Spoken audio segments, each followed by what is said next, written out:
You, John Fitzgerald Kennedy, do solemnly swear. I, John Fitzgerald Kennedy, do solemnly swear. That you will faithfully execute the office of President of the United States. That I will faithfully execute the office of President of the United States. And will, to the best of your ability. And will, to the best of my ability. Preserve, protect, and defend the Constitution of the United States. Preserve, protect, and defend the Constitution of the United States. So help you God. So help me God.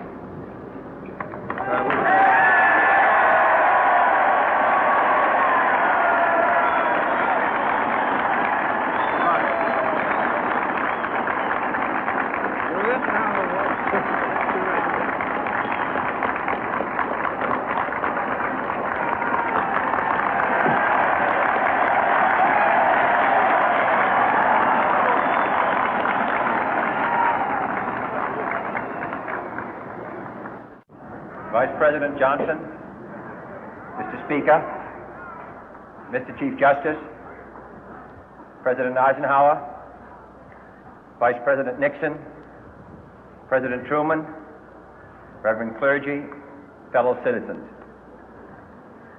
We observe today not a victory of party, but a celebration of freedom, symbolizing an end as well as a beginning, signifying renewal as well as change. For I have sworn before you and Almighty God the same solemn oath our forebears prescribed nearly a century and 3/4 ago. The world is very different now, for man holds in his mortal hands the power to abolish all forms of human poverty and all forms of human life. And yet the same revolutionary beliefs for which our forebears fought are still at issue around the globe. The belief that the rights of man come not from the generosity of the state, but from the hand of God. We dare not forget today that we are the heirs of that first revolution. Let the word go forth from this time and place to friend and foe alike that the torch has been passed to a new generation of Americans born in this century, tempered by war, disciplined by a hard and bitter peace, proud of our ancient heritage, and unwilling to witness or permit the slow undoing of those human rights to which this nation has always been committed and to which we are committed today at home and around the world.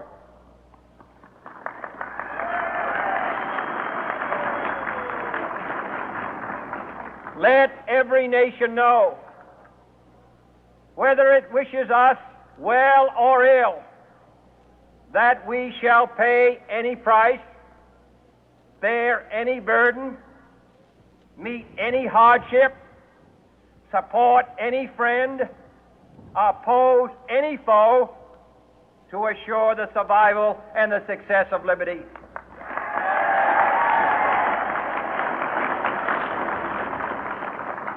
This much we pledge and more.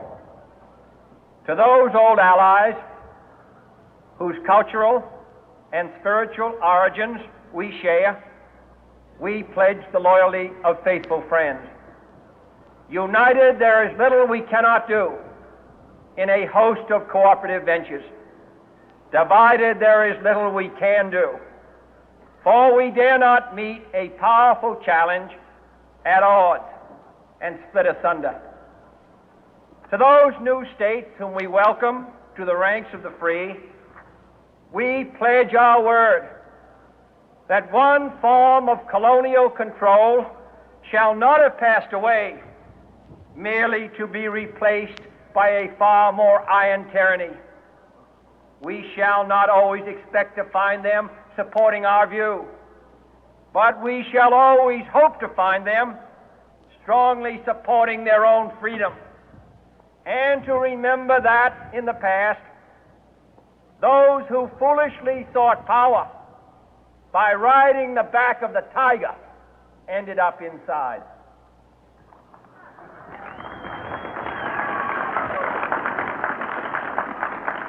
To those people in the huts and villages of half the globe struggling to break the bonds of mass misery, we pledge our best efforts to help them help themselves for whatever period is required, not because the communists may be doing it, not because we seek their votes, but because it is right.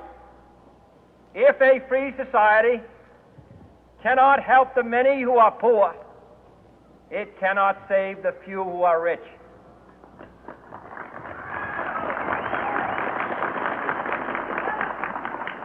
To our sister republics south of our border, we offer a special pledge to convert our good words into good deeds, in a new alliance for progress, to assist free men and free governments in casting off the chains of poverty.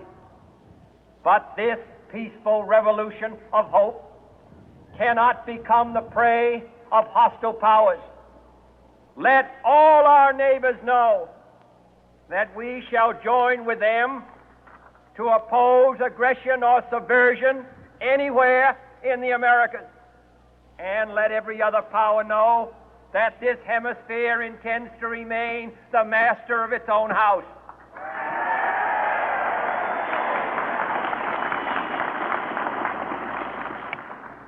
To that World Assembly of Sovereign States, the United Nations, our last best hope, in an age where the instruments of war have far outpaced the instruments of peace, we renew our pledge of support to prevent it from becoming merely a forum for invective, to strengthen its shield of the new and the weak, and to enlarge the area in which its writ may run. Finally, to those nations who would make themselves our adversary, we offer not a pledge, but a request that both sides begin anew the quest for peace.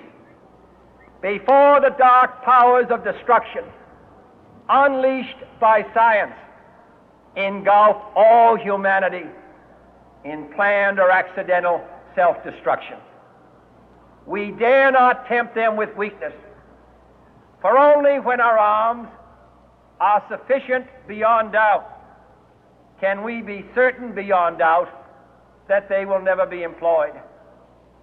But neither can two great and powerful groups of nations take comfort from our present course, both sides overburdened by the cost of modern weapons, both rightly alarmed by the steady spread of the deadly atom, yet both racing to alter that uncertain balance of terror that stays the hand of mankind's final war.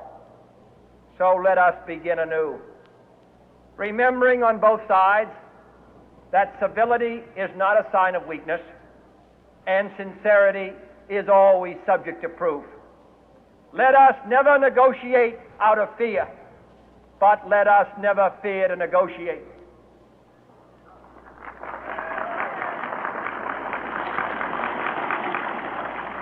Let both sides explore what problems unite us, instead of belaboring those problems which divide us.